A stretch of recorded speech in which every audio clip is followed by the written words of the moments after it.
Now it is that your girls recorded. Let's go ahead. Let's jump into this next damn reaction. Tommy, shout outs to you, gang. The biggest meat writing fan bases. So without further ado, y'all, because I already know Drake is gonna be on here. Y'all, OV ho, writers is interesting.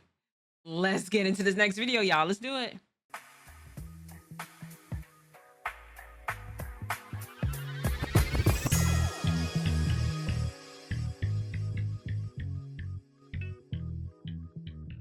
I've never beat a mom and dad, no, bro. I never put my hands on a woman, ever, unless she says something about Drake. I'm not a master. It literally, I literally just said this, like, oh, I'm sure Drake is gonna be in here and prove my point within 8 seconds. Okay. In a lot of things. Not a master at the art of making the most extravagant videos to ever hit YouTube. Not a master at the art of education and being at the top of my class. But one thing I am a master at is meat riding. Okay, let me rephrase that. But one thing I am a master at is the psychology of meat riding. That sounds better. We'll never run out of fan bases that'll lose their life for what they protect, so we hit him back at it with the part 2 of the biggest meat riding fandoms. And of course we have to start off with, what top 5 you smoking on, Kendrick? Talk about a meat writer within itself, Mr. Academics, who's also getting sued for R word in SA, as number 1 on the list. My top 5 is Drake. If we broke it off, then you know it wasn't paid. Aubrey Drake Graham, better known as Drake, has been a staple in the rap game for 15 years. Known worldwide as the man who came from the trenches, making it out the hood and starting from the bottom. He was in a gated community growing up, is what the Wikipedia page for Kendrick Lamar says. Now, if you're watching this in this special year, the showdown of Drake and Kendrick has officially gone and won, and I can confidently say right now, never have I seen a music fan base ever cope this hard with the loss. Like, we all knew Drake had a lot of meat riders, but oh boy, these last couple of weeks have proved it to me. The signs came to me when he had the heart haircut though. This man got this haircut, posted it, and all around the world were running to their barber to get it. Every decade there's always a couple of haircuts that take over. Like in the 2000s you had cornrows, high top fade, the shaggy. And the Drake cut isn't at those levels, but it was at the point where there are literal tutorials on how to get the cut. If you're a dude getting the Drake heart cut and are not Drake, I hate to let you down, but you are not pulling with it, bro. Or if it's February and it's around like Valentine's Day or some shit, you know, you with your lady or you got a Valentine or whatever, that's cute. Okay, I'll give it that. But if you just doing the heart design just because, I'm questioning you. I'm side-eyeing you a little bit. Side-eyeing. There's even a tutorial off his normal haircut. Like, you mean a Drake fade step-by-step tutorial? Just go to any barber and ask them for a fade. Does a Drake fade come with a side of teen girls or something? You can see so many videos of people getting this haircut. That's actually trash. I'm sorry, but this, yeah, nah, trash. It's twash. I do not like this. I do not like this. I do not like this. I don't like it. I don't like it. I don't like it.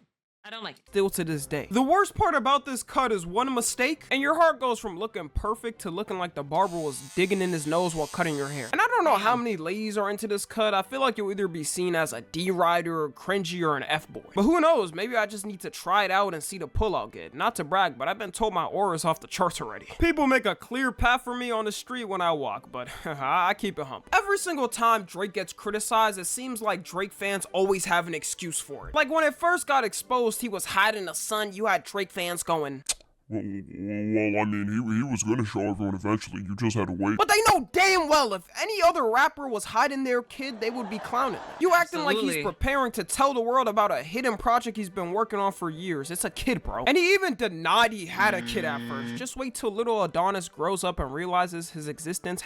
He did deny it. I remember that. He did deny having a son at first. He did deny it. That's why when he was denying the whole thing with the daughter, I was just like, oh, this is a whole repeat of the same thing all over again. That's what had me being like, you know what? May believe it.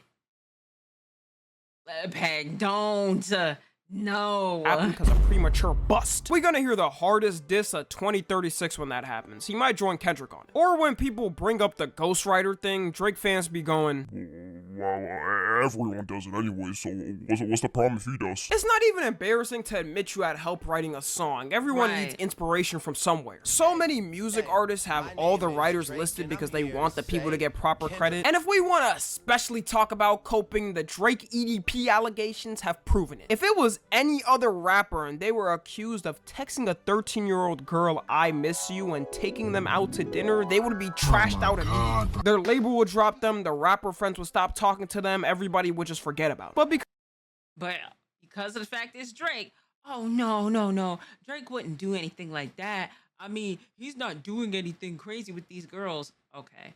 Which is furthermore proving the point of if everything it is that Kendrick was saying about with what he's doing with these underage girls, then there has to be a whole investigation like that. Now we're talking like whole criminal actions at this rate.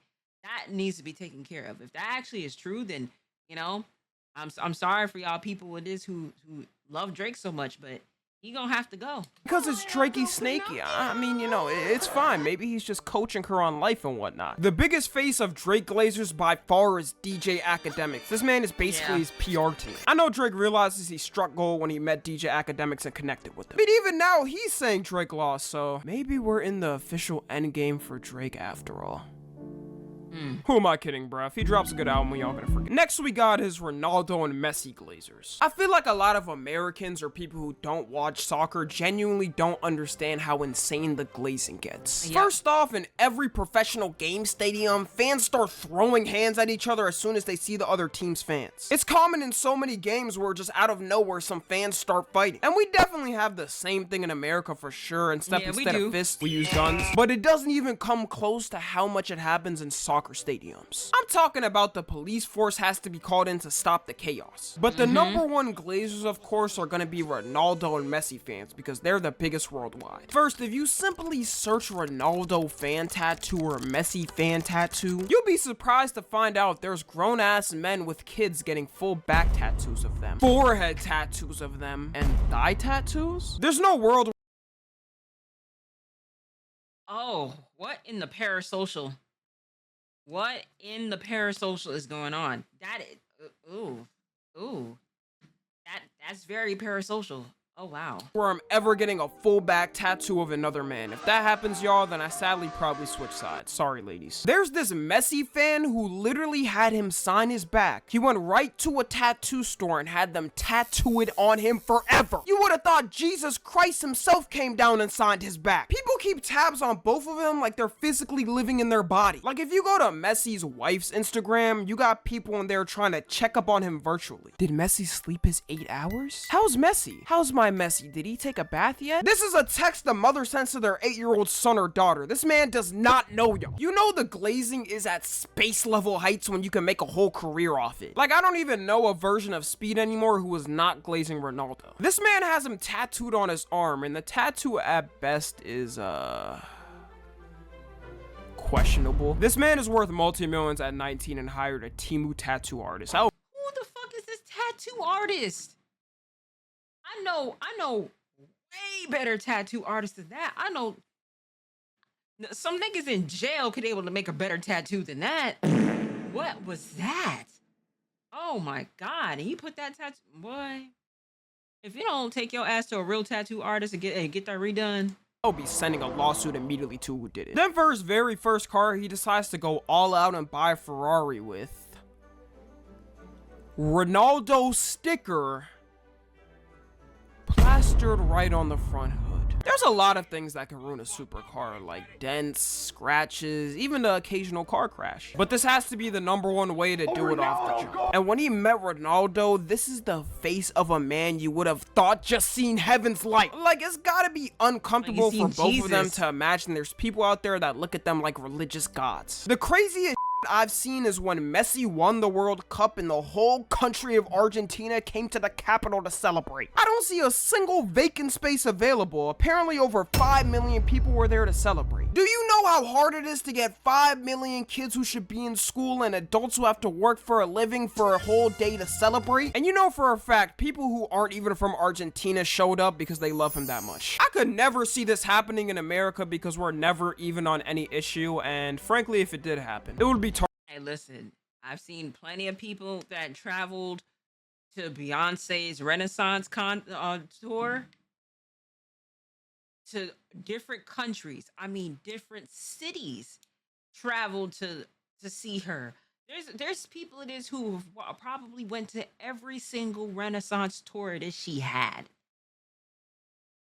That, you know, and don't get me wrong, I love Beyonce.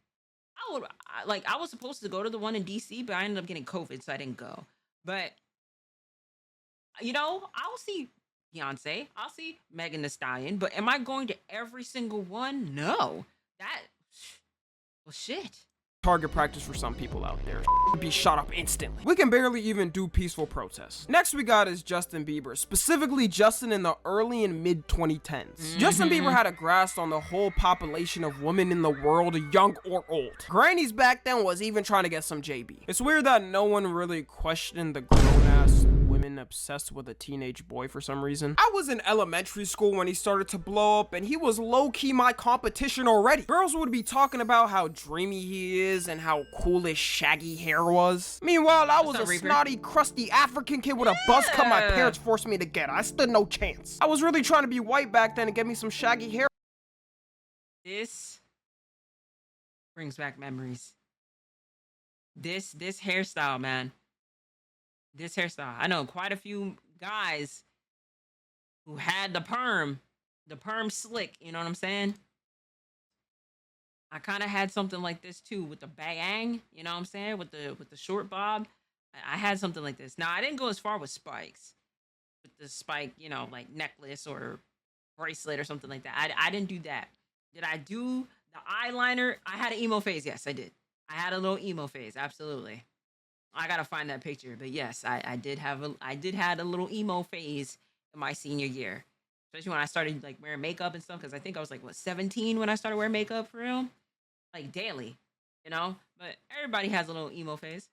Bro. There was a time where 50% of girls had Justin Bieber posters hanged all around their room. And if they didn't, they had some type of Justin paraphernalia around. I don't know who Justin's marketing team was, but they did a damn good job at spreading his image. Even when he started wilding out and doing some villainous activities, it didn't matter to them. This man could spit at his fans and they would open a jar to catch the spit and save the saliva to inject in their future kids' DNA. Wait, actually that is something he did do to his fans. If a spits on you and you're still a fan of him after that, you've completely lost your mind. Now, I'm not a JB hater, and that's not the point of this. Quite the opposite, actually. I was bumping Justin secretly when I was younger. Beauty and a Beat was my bro. I just couldn't let other know, because if you got caught listening to some JB back then, dudes immediately would think you're gay and make fun of you. And I do feel bad for him because he was so young in the industry, and word on the street is most likely the diddler got to him, and nobody wants the diddler to get to them. This man would go. It's not even just with Diddy. It's with like a whole bunch of older women that would say these sexual innuendos to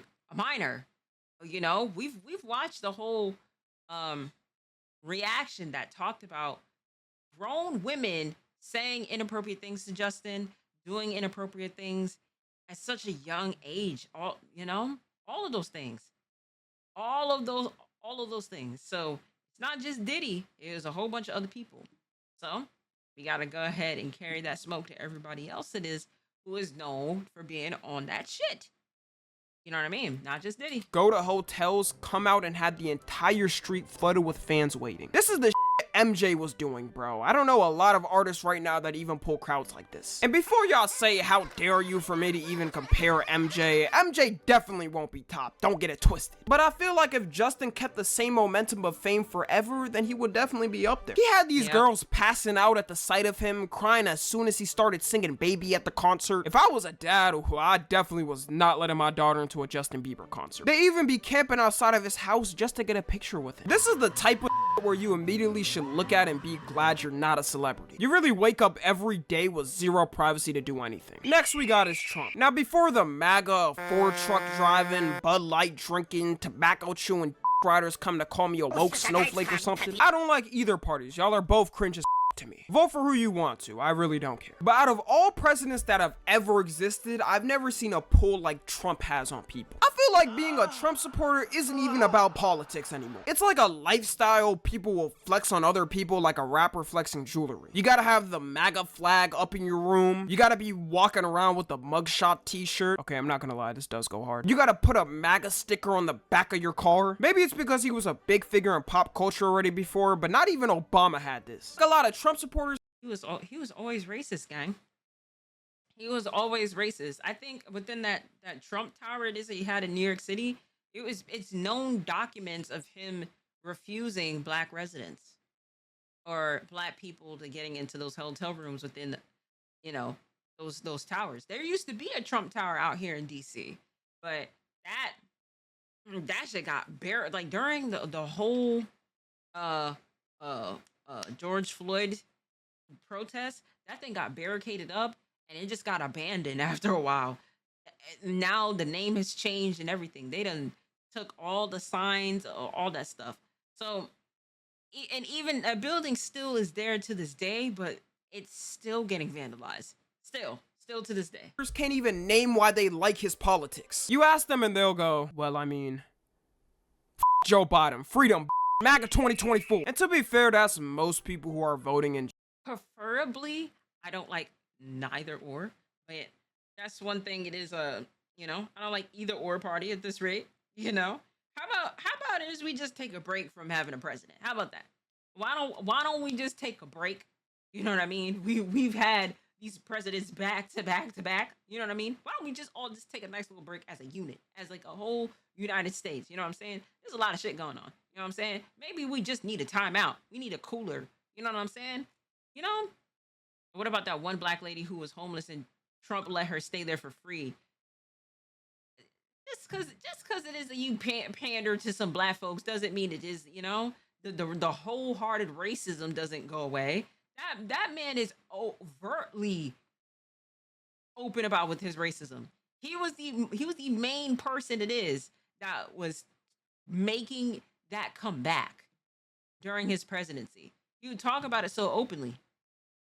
He'd be like, "Come here, little nigga, baby," like stuff like that. He would say openly like that. And then there's people. I mean, you even have people who aren't even American. They're from different countries, being on that left-hand side, calling us all different types of like urbans and everything like that. Crazy work. You said, "Where's the proof of that?" You want me to show you a vid? Because I'll pull the vid up. I'll definitely pull the vid. In general, same with your You know, like him saying, "Oh, look at my African American over there. Look at you.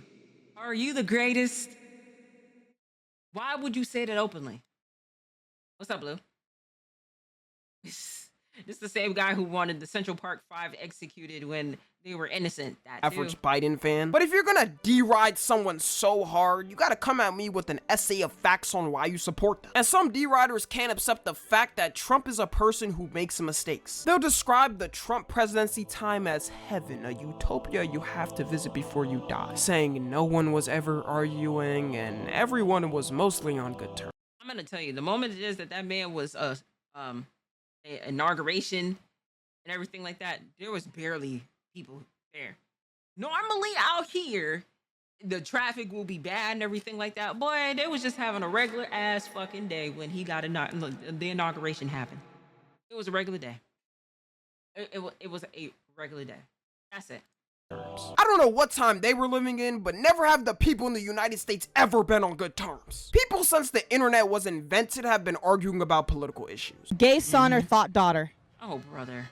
I will say the issues are definitely more upfront and widespread because social media and we see it more now. But to act like we never talked about it, where were y'all living? Every day Trump was president, I remember people who hated him were crying that they were gonna move out the country or to get him removed immediately. And just like every president, he makes mistakes. There hasn't been a single president who hasn't made an insanely up choice for something. And lastly, we got Travis Scott fans. Now, Travis doesn't have it the worst, but it definitely is up there. Like when Travis has a collab with Nike to release some shoe, that on the dot sells out instantly every time. The shoe could be 2 pieces of rhino stuck together and it's still getting sold out. Don't get me wrong, some of the shoes look cool and I might buy them for the retail price maybe. But the key word is retail price. These D-Riders will go out their way to buy it even if they have to get it from a reseller for 10x the price. I don't give a how rare the shoe is supposed to be. The shoe to me will always be as rare as me paying off a Chinese kid in a factory to make me a pair for their $1 salary a year. It's also not just shoes. Any clothes he releases gets sold out the same way instantly. Let's look at an example right here. I want you to go ahead and guess the price they're reselling this shirt for. I'll give you 5 seconds.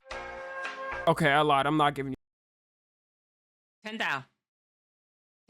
you 5 seconds. If you didn't say $207, you would be wrong. $207 for a semi-blackface demonic shirt has got to be some sort of scam. Even buying this at retail price would be a scam. The whole Travis Scott mule thing also showed me how many D-Riders there were. People were going to their local McDonald's with underpaid, stressed out workers and going... okay guys, shut up. You know what I'm here for. I truly felt bad for those workers after a month of having to deal with this. I don't remember the exact date and month this happened, but I feel like we should pay reparations to those affected. Nah, we need to pay reparations for those during that, when the Popeyes chicken sandwich became a thing. I think this had to be 2019 when that sandwich first came out. It was a limited edition thing on the menu, right? Even I was talking about Lil Yang Yang because I'm just like, all right, you know, best chicken sandwich, Chick-fil-A. You know what I'm saying? Like, how good can the sandwich be or whatever the case is? The moment it is, I took a bite out of that Popeyes chicken sandwich, I almost deleted my Chick-fil-A app. I almost deleted it. Now, mind you, it was like $4. It was like $4 and some change, like $4.29 or something like that. I'm like, that's it? $4.29 for a chicken sandwich? I was like, I'm gonna get 2 of them motherfuckers. You know what I mean? Show did 2 spice. No, I got the spicy and the mild one. You know what I'm saying? And I'm just like, oh my god, this is crack. It's crack. It's crack. They put something in this chicken. Boy, I felt bad for them workers, boy, because, boy, them lines was wrapped around a Popeyes every single time. You would have to drive to, like, a very suburban Popeyes in order to get a Popeyes chicken sandwich that didn't have a long-ass line. It's crazy. To this day, there's people still with the paper bag they got the food with. People who stole the posters from McDonald's. You like, you know... Black people and are reselling it. There's even a dude who put the meal on a display case and it's still sitting there. It's been 4 years, man. It's more sad to me that the food doesn't look like it's molded. Like I thought McDonald's used fresh ingredients that totally aren't chemically altered. I guess I can't trust McDonald's for my healthy diet. After the whole Travis Scott Astroworld tragedy, I'm still surprised there's people that'll go to a Travis Scott concert and specifically be put in the mosh pit. You can attend the concert all you want, go ahead, but you're gonna choose to be in the deepest pits of it? Being in a Travis Scott mosh pit has to be like what it felt like to be in the World War II trenches. Me personally, the only way I'm going to a Travis Scott concert is if I have 5 feet of space from everyone else. I'd rather camp out the stadium and hear the music like that than risk getting Astroworld at 2.0. So yeah, we're gonna end it right there. I think I've truly proven that I am a master psychologist of meat riding. Thank you. Follow me on Twitter, Instagram, and TikTok. As always, I love you guys consensually. And until next time, I'm out. Hey, get it on the nose. You know what I'm saying? Same time it is he did. Boom. But, you know, Tommy, shout outs to you. Thank you so much for the video. Shout outs to y'all in the chat. And shout outs to you at home. I will catch you on the next video.